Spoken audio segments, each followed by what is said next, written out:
The outcome of the conversation would decide actively the fate of many million residents of the kingdom. Not just figuratively, literally. Life and death depend on this discourse. Therefore, this discourse has so much potency.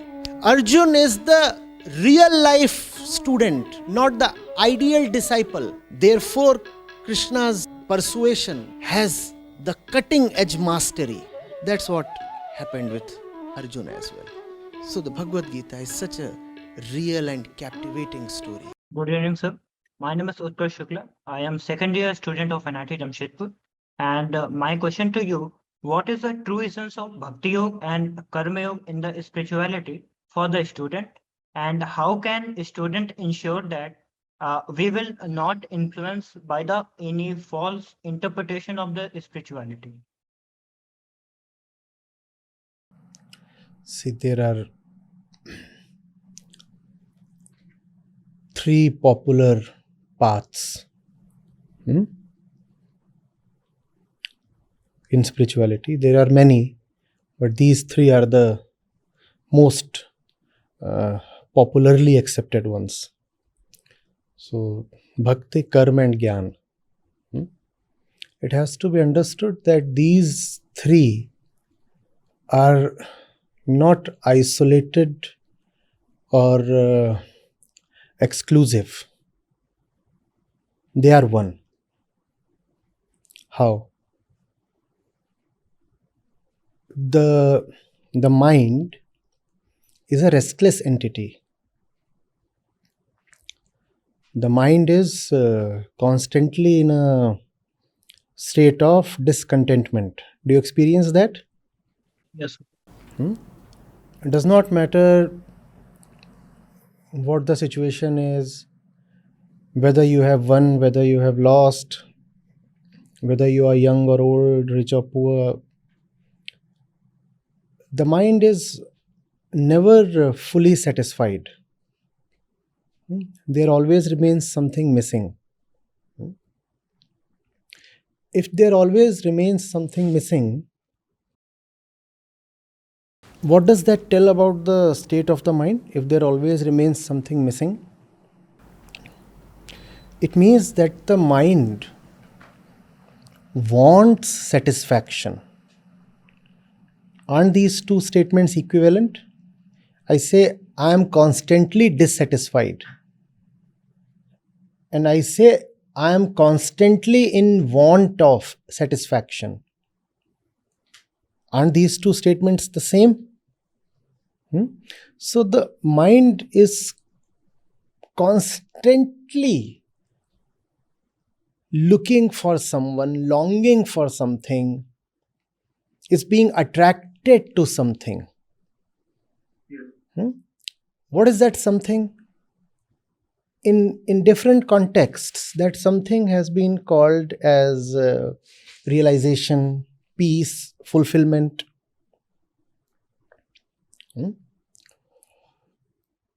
Rest,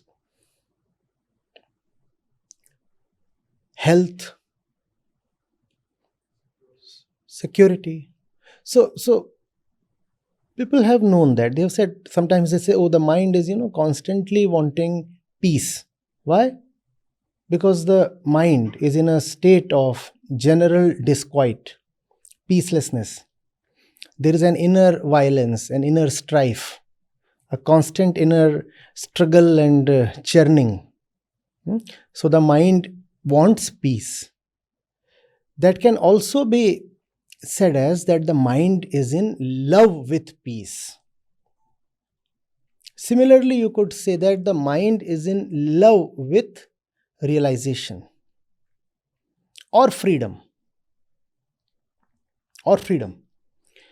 So, those who have known have told us that the mind is a constant lover. The mind is eternally in love. In love with what? Peace. Yeah, you could call that peace or understanding or realization or freedom or joy. Whatever suits you in your context. But what is certain is that the mind is always and very deeply wanting something. So that comes first.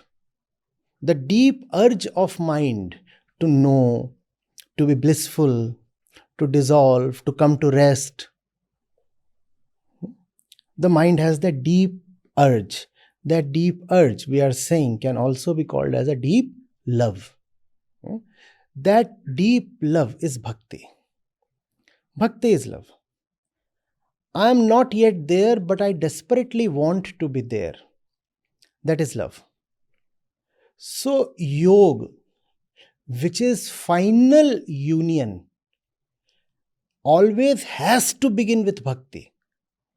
And bhakti is not something that you do. Bhakti is your fundamental state of disquiet. The very word bhakti refers to someone who is fragmented, who is separated. Comes from the root bhaj, the same root that gives rise to the word vibhajan. What does vibhajan means? Division. Separately. Two separate entities. So here I am, but my utterly desired state is somewhere else. My current state is of lovelessness. My desired state is of absolute love. My current state is of illusion and ignorance. My deeply desired state is of realization and understanding. My current state is of suffering. My loved state is of joy and bliss. So that's the division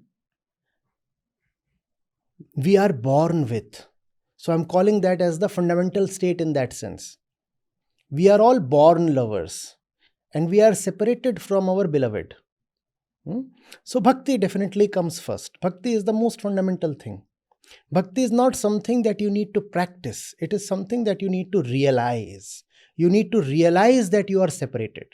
This realization itself is bhakti. Bhakti is not about following certain rituals or practices or doing certain things in a certain way. It is about realizing that you are not yet inwardly complete. Do you see that? The state that I must have is not the state I currently am in. This is bhakti. And I have a deep, deep longing to reach that beloved state. And that beloved state, when you see it little more closely, it is not even a state at all. It is just a dissolution, but that can be kept aside for the while. So there is a state. Let's just stick to that. There is a state that I must reach, and there is a state that I currently am in. And the state I am in gives me sorrow and frustration and just so much inner restlessness. Do I like this state? I don't like this state. I want to be there. So that I call as my beloved. That which I want to be, that which I must be. And if I don't be that, then I'll be condemned to a life of suffering. That's my beloved. That's where I need to reach. This is bhakti. This is bhakti. Do you understand this? Now, just experiencing that separation is not enough, because we all do experience that separation. What is the proof of that separation, of that experience? The proof of that experience is that we are restless, we are anxious, we feel insecure, we feel jealous, we feel jittery in front of several kinds of fears. So we know that there is a separation. We experience it. But do we totally realize the nature of that separation? If we do not realize that, then we'll be like a patient who will experience the symptoms of the disease but will never know what the disease actually is. Is experiencing the same as understanding? Please tell me. Is experiencing the same as understanding? You can experience something for 100 years of your life without understanding it even one bit. Is that not true? You make a cat sit in front of a laptop and she can sit there for 10 years and experience what is going on without understanding any bit of what's really going on. So we experience the separation, but merely experiencing the separation will not end the separation. How do you end the separation? By knowing the nature of the separation, by knowing the nature of the separated ones. Who am I? Now this is Gyaan Yoga. So after Bhakti comes Gyaan. After Bhakti comes Gyaan. Do you see that Gyaan is a very, very obvious follower of Bhakti? Do you see you cannot have Gyaan without Bhakti, and you cannot have Bhakti that doesn't lead to Gyaan? And then once you realize what the nature of that separation is, how come you have landed in your present state? Where does all the turmoil and the strife come from? Once you have seen that, then your actions change. You stop chasing your animal instincts and your egoistic desires. You start seeing that all the desires that you have will keep you basically separated from your beloved. You need just one desire, which is to unite with the beloved. All other desires are just distractions that will continue your state of sorrow and separation. And so you invest all your energy in just one fundamental desire and you keep the other desires away. You say, I'm young and I have energy and I have time, and that has to be very rightly invested. I'll invest all my time in just one desire because my fundamental sorrow is separation from that one. That one. Therefore, all my desire must be targeted towards just that one. Hence, I must have how many desires? Just one. So all the other desires must be kept aside. This is called Karma Yoga or Nishkam Karma Yoga. So do you see that Karma Yoga will always follow from Gyaan Yoga? Do you see this? So Bhakti is your very current state. Bhakti is to experience separation. Gyaan is to realize the nature of separation. And Karma is to act in a way that ends the separation. These three are one. These three can never be disjoint. So to say that there are three separate paths is to not understand the very nature of our hollowness, our disquiet, and our inner essence. People talk of these three as if these are three different streams leading to the same ocean, and that is how it has been variously depicted as well, right? So there is one stream called the stream of Bhakti, then another stream of Gyaan, then another stream of Karma Yoga. It's not that way at all. These three are one. These three are one. The Bhakt will have to be a Karma Yogi. The Gyaan Yogi will never truly know himself if he does not have a burning desire to know. Atma Gyaan. Gyaan basically means knowing your own nature. Why am I separated from that beloved state? So Gyaan Yoga is knowing yourself, your own nature. Why will you bother to know yourself if the deep desire to have that knowledge is not incinerating you from within? Animals do not know themselves, nor do they want to know themselves. There is no need. Why will a human being invest himself in knowing himself? Because there is love. So it all begins with love. It begins with love, moves to attention, and then becomes action.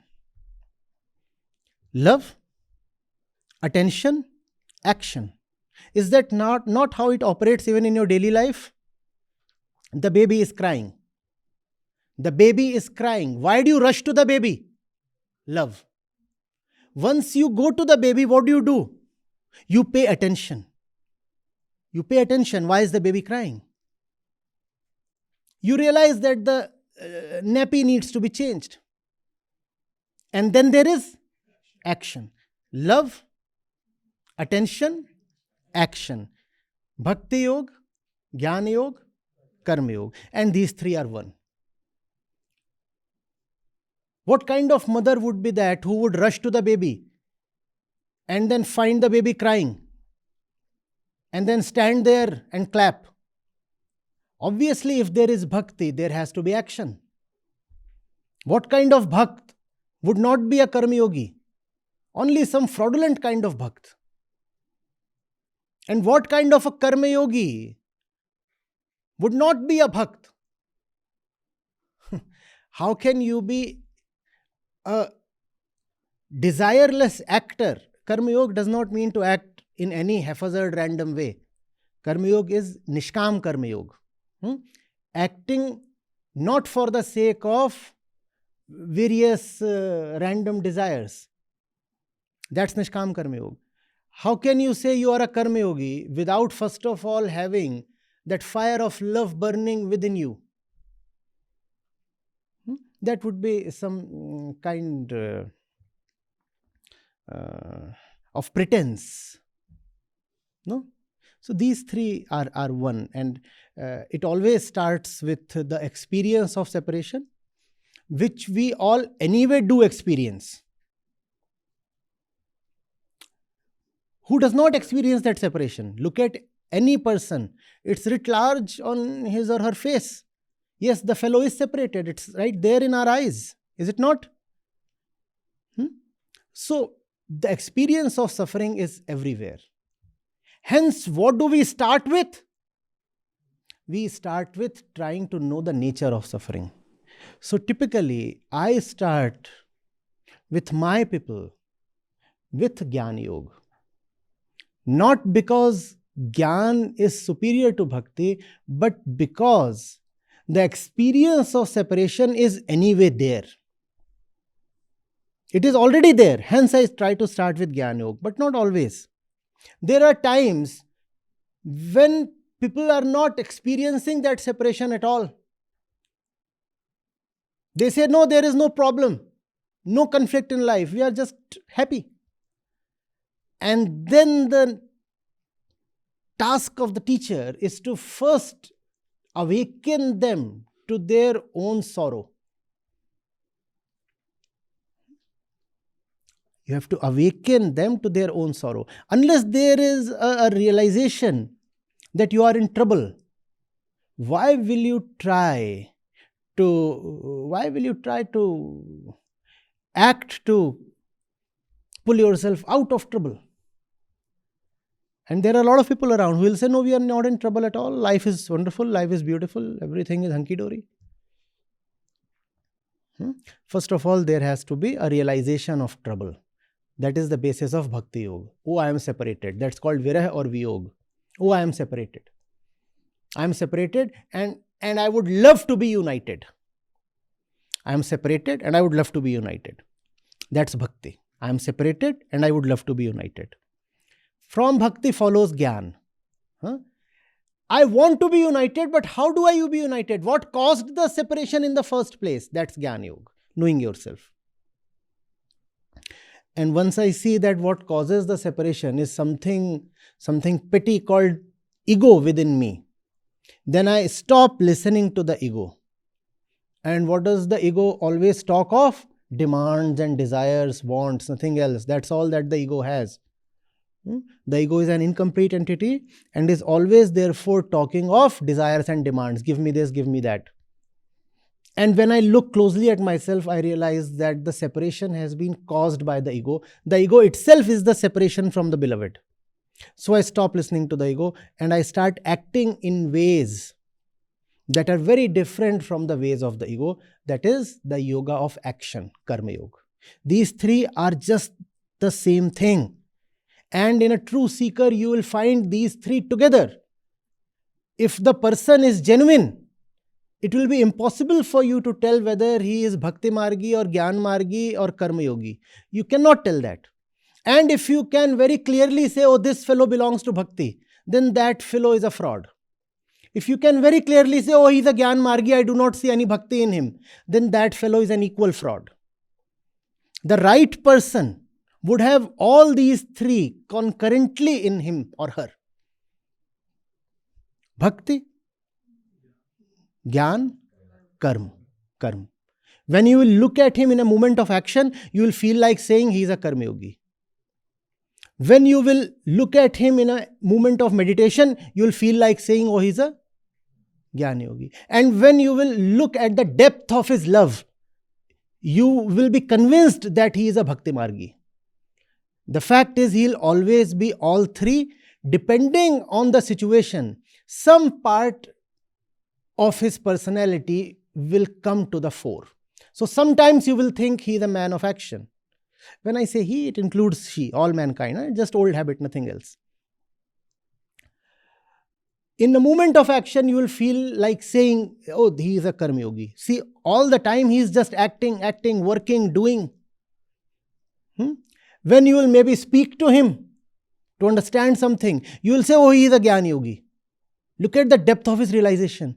Look at his eyes and his mind. He just scans through all the nonsense.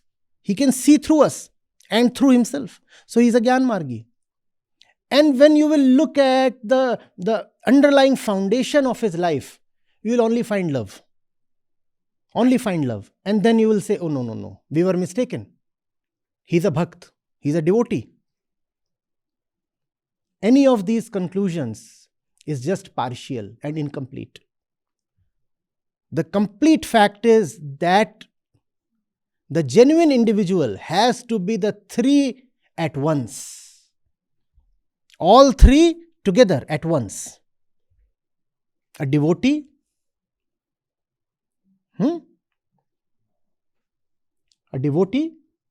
a seeker of truth,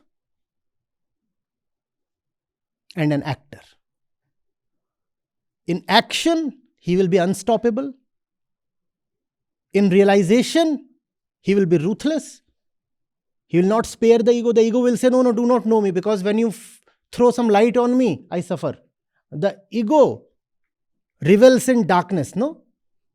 So Gyaan is something that the ego hates. The moment you throw light on ego, the ego starts to vaporize like the vampires you have in the movies. And when you will try to understand why he is acting the way he does, why he wants to look deeply at life, at people, at himself, at environment, at animals, at everything, then you will realize, oh, maybe the love is not visible on the surface, but this chap is acting surely only from love. So he is definitely a devotee. These three have to go hand in hand. Never try to compartmentalize spirituality. You see, the mind anyway lives in this kind of division and compartmentalization, does it not? Do you want to extend the same kind of division to spirituality as well? Will that be a spiritual thing? In everything in life, there are divisions. Now, if in spirituality too you create divisions, is that spirituality or just good old worldliness? The old thing. That's just worldliness. So do not fall for these things that there are three separate paths. Sometimes they say there are four separate paths. The fourth path, they say, is of Ashtanga Yoga or Raj Yoga or such things. Nothing. There is just one thing. The mind is here and the mind is deeply in love with something that it does not even know of. And why does the mind not know what it's deeply in love with? Because the mind does not know itself. The mind does not know itself. So spirituality has to begin with, first of all, a realization that you are suffering, which is bhakti, and then an inquiry into who the sufferer is. That is Gyaan. That is Gyaan. Okay? And once Gyaan is there, action naturally follows. Yeah. Have I made myself clear? Yes, sir. Okay. So I have one follow-up question. Like many Go ahead. organizations in the mark of bhakti, they just promote the singing, dancing, these type of things. So can you say like it's a way of bhakti? Aren't we singing right now? Why does singing have to be a particular pre-decided pattern of movement of body? Please tell me. Or dancing. Why can't we say that right now it's a big song and dance going on here? And if in the dance steps have to be taught, is that not just a repetition of patterns? I'm asking you. 1, 2, 3, 4. And then you practice that so much. And when 5 people do that in unison, it looks nice to the eye. What is dance? What is song? Please realize that. Obviously, life has to be a song, and your movements have to be dance-like. Then you have to ask yourself, what is the difference between normal movement and dance? Normal movement is conditioned. You move usually so that you can benefit from some direction, right? If a man is moving towards a particular place, chances are that he is going there to benefit from that place, correct? So intentional movement, desirous movement is the normal, regular thing. And if you can move without caring for rewards, can we call that as dance? Will that be all right? Will that be all right? If dance is to be defined as the stuff that dancers do on stage, then an 85-year-old can never dance. Why are you excluding that fellow from dancing? If dance is a repetition of a particular pattern of bodily steps, then can an 85-year-old dance? Very difficult. So dance has to be defined in a deeper way. If you can move without bothering for who is looking at you and what you will get from the movement, let's call that as dance. If you can speak without bothering for rhyme, rhythm, sense, and what the listeners will think of you, whether your speech will fetch you any honors, let's call that singing. Let's call that singing. Or is singing about just crooning something with melody? That would be a very elementary, very basal definition of song or singing. Do you get this? So yes, in love you do sing and dance. But let's not have very definite, very rigid images or definitions of these two words, singing and dancing. Dancing, if it is of any value, must happen all the time. Singing, if it is of any value, must happen all the time. But if dancing is a synchronized movement of the body, then how do I dance when I am answering your questions? But I would like to insist that I am dancing even now. I'm dancing even now. So dancing needs to have a deeper definition. And singing too needs to have a deeper definition. And yes, the person in love indeed does sing and dance all the time.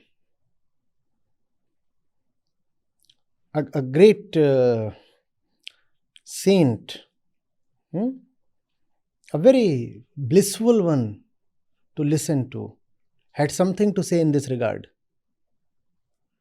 What did he say? जिस तन लगिया इश्क कमाल नाचे बेसुर ते बेताल.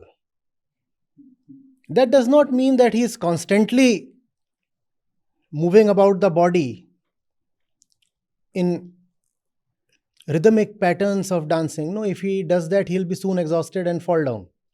Nobody can do that all the day. What is dance?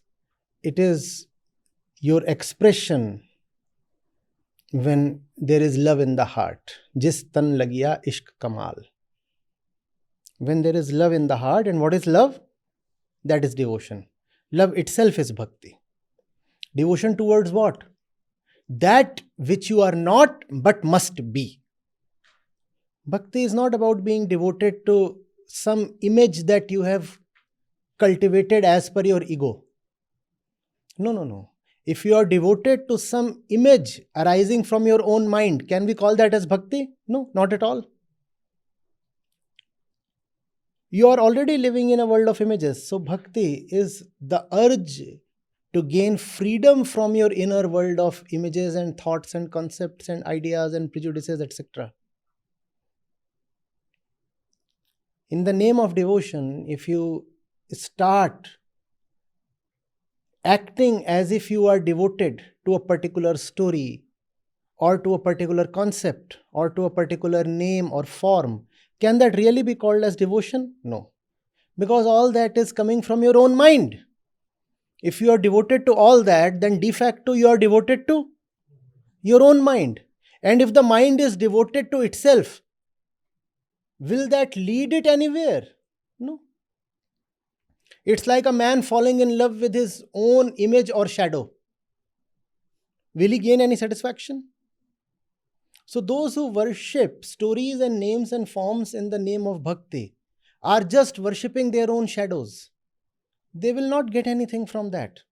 It is at best an illusion or entertainment for some time. You're looking at your own inflated image in some special kind of mirror and falling in love with it and making a big deal of it. Think of it. There are mirrors who can transform your image. No? Don't you have mirrors of that kind? So it's yourself you're looking at, but the mirror has totally changed your name and form and shape. And you say, no, that is my God. That's not your God. That's who you are. You're looking at your own shape, your own prejudices, your own self, and worshipping it. So that kind of thing is just ego worship. Ego worshipping itself. That does not take the ego anywhere. Are you getting it? So, jis tan lagiya ishq kamal. That love is everything. That's where everything begins from. And that's why devotion is the most fundamental thing. It is more fundamental than even Gyaan or realization. I often ask my audiences when they say, no, we are not understanding what you are saying. Then my question is, niyat hai kya? Chahte bhi ho? Do you even want it? Do you even desire it? Is there an intent to understand? If in spite of all that has been said and heard, you are still not understanding, then I have to question whether the preliminary condition has been fulfilled. And before Gyaan, there must be bhakti. So then I ask them, do you have bhakti? Do you have bhakti? If you do not have bhakti, then Gyaan will fail on you. So if I am saying so much to you and yet you are not able to come to be united with it, then it means chahte nahi ho. There is no desire, there is no love, which means bhakti is missing. If bhakti is missing, Gyaan will fail. For my words to really transform into your inner understanding, first of all, you must have a deep desire to understand. That deep desire to understand is itself bhakti. All else that you see in the name of bhakti is nonsense, entertainment, people trying to fool themselves. And we have done that. We have fooled ourselves no end. And we have called ourselves bhakts and devotees. Bhakti is a most sacred thing. It is more fundamental than even Gyaan. More fundamental. But bhakti is a thing of inner honesty. You have to acknowledge by yourself that you are suffering. One characteristic of Bhakt is that he acknowledges his suffering. He very honestly, unabashedly admits, I am not all right. The one who can admit I am not all right, but I want to be all right. These two things have to be said at once. I am not all right, but I want to be all right. That's the mark of bhakti. I'm not there, but I want to be there. I'm separated, but I want to be united. That's the mark of devotion. When that acknowledgement is there, when that admission is there, then knowledge can be of benefit. Only then a teacher can really mean something to you. If you look at the Upanishads, they do not really begin with bhakti. They begin straight away with Gyaan. How do they manage to begin straight away with Gyaan? Because the seeker already had bhakti. The Upanishads rarely use the term prem. See, there are more than 250 Upanishads. I do not claim I have read every single one of them, or that even if I have read all of them, I remember every word of them. But right now in my memory, I do not recall the Upanishads using the word prem too much. At least the principal Upanishads don't. How is it that the Upanishads have managed to bypass bhakti? Because they have taken it for granted. They are saying, if this fellow has come to me, the seer is there, the Rishi, and the Rishi is saying, if this fellow has come to me, obviously he already has devotion. So there is no need to teach devotion to him or to kindle devotion in him. He already has it, otherwise why would he come to me? He can go to any other place of his desire. Instead of going to places that fulfill his normal desires, he has come to this old man in this God-forsaken jungle, sitting here, and all the insects might be biting him. And so surely he already has devotion. Therefore, the Upanishads manage to bypass bhakti. They say bhakti is already there. Now let's move to Gyaan. But in case there are people who do not have the acknowledgement of their suffering, then Gyaan will go waste on them.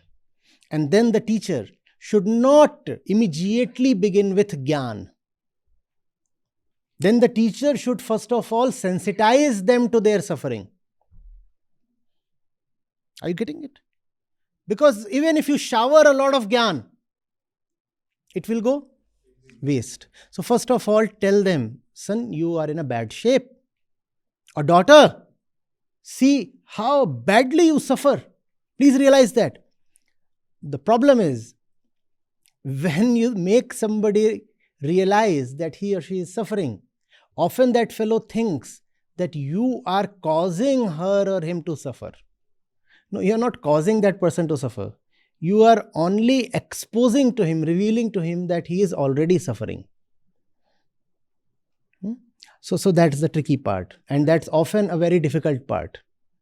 To make someone realize I'm not good, I'm not all right, but I must be all right. I'm not all right and I must not give up. Being all right is my birthright. That's what I have I have come to this life for. This all rightness, what do you call it in classical terms? Liberation. This all rightness, I have been born to be all right. I am not all right, but I must be all right. I must be all right. That is called liberation. But that acknowledgement must be there. Often that acknowledgement is not there because we console ourselves with a lot of superficial happiness. We say, I have money, or I am young, my body is disease free, I am well educated, I have a nice job, I have a nice family, I have this and that. So there is nothing missing in life. Why should I go to someone and acknowledge that I am suffering? The thing is, suffering does not always come in the name of the word suffering. Suffering comes by many other names. Ambition is another name for suffering. Now, many people will cringe at this. They will say, no, ambition is the fuel for improvement and progress. How are you calling ambition as suffering? Please, sir, pay attention. If you will look at where ambition, your ambition really comes from, you will realize it is coming from your inner gnawing sense of incompleteness. Ambition is definitely suffering. And progress does not necessarily have to come from ambition. Progress can come from desireless exploration as well.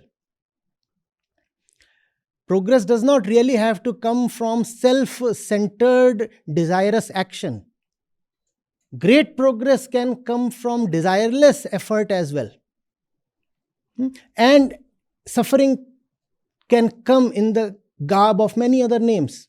For example, the urge for security. The fellow is a sucker for security. All the time he's saying, how do I make my future secure? You are suffering. That's why you have such a deep urge for security. But you'll not acknowledge that. You'll not acknowledge that. So we all suffer. It's just that suffering has taken on more respectable names in current times. It therefore often has to be exposed that you are suffering. It all begins from there. It all begins with an acknowledgement that I am not all right. If you're not all right, then you must be all right, and you must have a love towards all rightness. That is bhakti. And if you have a love towards all rightness, then you want to see what is it that prevents you from being all right. That's Gyaan. That's Gyaan. And once you have seen what prevents you from all right, can you continue to act in the same old ways? No. Your actions totally change. Your actions become ego-free, and that's Nishkam Karma Yoga. So these three are just one.